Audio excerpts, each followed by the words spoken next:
La zarigüeya muerta sigue ahí.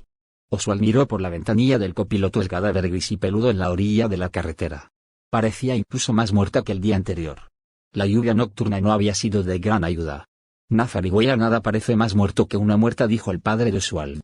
Excepto este pueblo, murmuró Oswald mientras contemplaba las fachadas tapiadas y los escaparates en los que no habían más que polvo. Como dices, signo de interrogación, dijo su padre. Llevaba el estúpido chaleco rojo que tenía que ponerse para trabajar en la tienda de abarrotes Snack Space. Oswald pensó que ya podía haber esperado a dejarlo en la escuela antes de ponérselo. Este pueblo, repitió Oswald, más alto. Este pueblo está más muerto que una zarigüeya muerta. Su padre se echó a reír. Pues mira, eso no te lo voy a negar.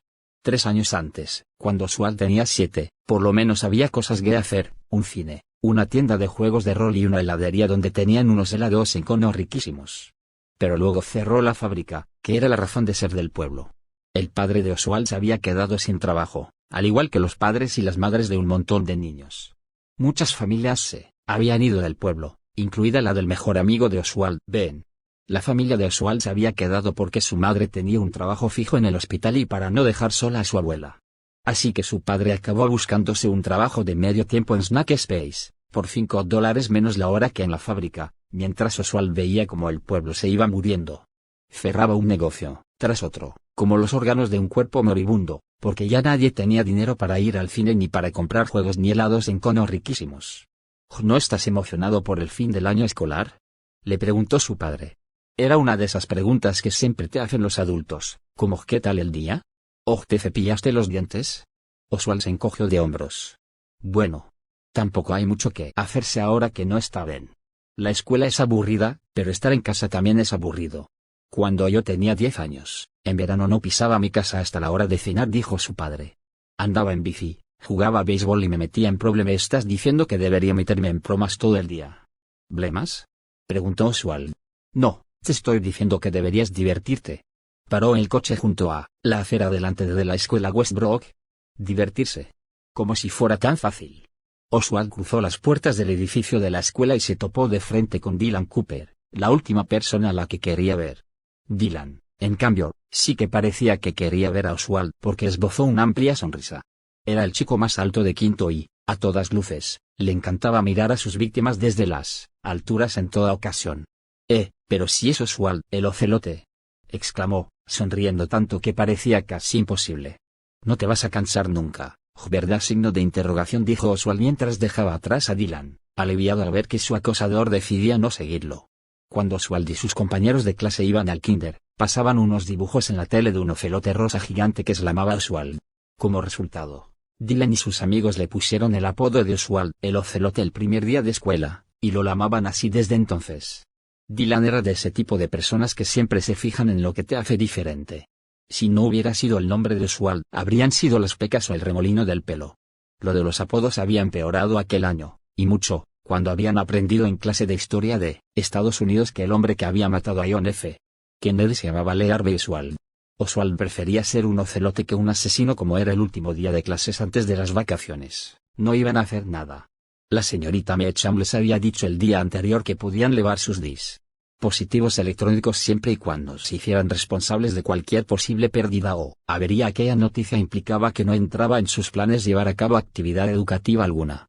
Oswald no tenía ningún dispositivo electrónico moderno. Bueno, había una laptop en casa, pero era de toda la familia y no podía llevársela a la escuela. Tenía celular, pero era un modelo de lo más triste y anticuado, y no quería ni sacárselo del bolsillo porque sabía que cualquiera que lo viera se reiría de lo corriente que era. Así que, mientras los demás compañeros jugaban con sus tablets y consolas portátiles, Oswald se quedó mirando a las musarañas. Cuando estar sentado sin hacer nada se hizo insoportable, sacó un cuaderno y un lápiz y empezó a dibujar. No era el mejor artista del mundo, pero lo hacía lo suficientemente bien como para que sus dibujos fueran identificables, y tenían un rollo caricaturesco que le gustaba. Pero lo mejor de dibujar era que podía extraerse de todo lo demás. Era como si se cayera dentro del papel y pasara a formar parte de la escena que estaba creando. Era una vía de escape. No sabía por qué, pero últimamente había empezado a dibujar animales mecánicos, osos, conejos y pájaros. Los visualizaba de tamaño humano y moviéndose con la torpeza de los robots en una película antigua ciencia ficción. Eran de peluche por fuera, pero el pelo cubría un esqueleto de metal rígido lleno de engranajes y circuitos. A veces dibujaba solo los esqueletos metálicos al aire o los animales con el pellejo levantado, de forma que se vieran los mecanismos de debajo.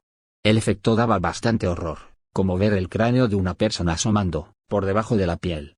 Oswald estaba tan ensimismado en su dibujo que se sobresaltó cuando la señorita Meacham apagó la luz para poner una película. Las películas siempre parecían el gesto de desesperación definitivo de un profesor el último día de clase, una forma de mantener a los chicos callados y relativamente quietos durante 1 hora y media antes de soltarlos y dar por inauguradas las vacaciones de verano. La película elegida por la señorita Meacham era, en opinión de Oswald, demasiado infantil para una clase de quinto. Se trataba de una granja en la que los animales hablaban, y ya la había visto, pero la volvió a ver porque, ¿qué otra cosa iba a hacer si no? En el recreo, los niños formaron un círculo y jugaron a pasarse la pelota e ir contando qué iban a hacer en verano. Yo voy a un campamento de fútbol. Yo me inscribí en un campamento de básquetbol. Yo estaré en la alberca de mi condominio. Yo me voy con mis abuelos a Florida. Oswald se quedó sentado en una banca escuchándolos. Para él no había campamentos, albercas ni viajes, porque no tenían dinero. Así que dibujaría, jugaría a los mismos videojuegos viejos que ya había puesto 1000 veces y quizás iría a la biblioteca. Si Ben siguiera viviendo ahí, todo sería distinto aunque hicieran lo mismo de siempre, al menos lo harían juntos. Y Ben siempre conseguía hacer reír a Oswald improvisando personajes de videojuegos o imitando a la perfección a alguno de sus profesores. Ben y él siempre se la pasaban bien, daba igual lo que hice. Pero ahora el verano sin Ben se extendía ante él como un erial, largo y vacío. Casi todos los días, la madre de Ben trabajaba desde las 12 del mediodía hasta las 12 de la noche, así que era su padre quien hace la cena. Normalmente comen comida congelada como lasaña o pastel de pollo del Snack Space, caducados, pero que aún se podían comer aunque no vender. Cuando su padre cocinaba, solían ser cosas servidas sin más. Mientras su padre hacía la cena, el trabajo de Oswald era darle de comer a Hinks, su mimada gata negra. Oswald solía pensar que hacía gala de las mismas habilidades culinarias abriendo la pestosa lata de comida para gatos de Hinks que su padre haciendo la cena. Aquella noche, Oswald y su padre se sentaron a cenarse en 2 platos de macarrones con queso precocinados y un poco de lote enlatado que su padre había hecho en el microondas de guarnición. Una cena muy amarilla. Oye, estaba pensando, dijo su padre mientras echaba catsup en los macarrones con queso. ¿Por qué hace eso?, se preguntó Oswald. Ya sé que eres lo bastante mayor como para quedarte solo en casa, pero no me gusta la idea de que estés aquí solo todo el día mientras mamá y yo estamos en el trabajo.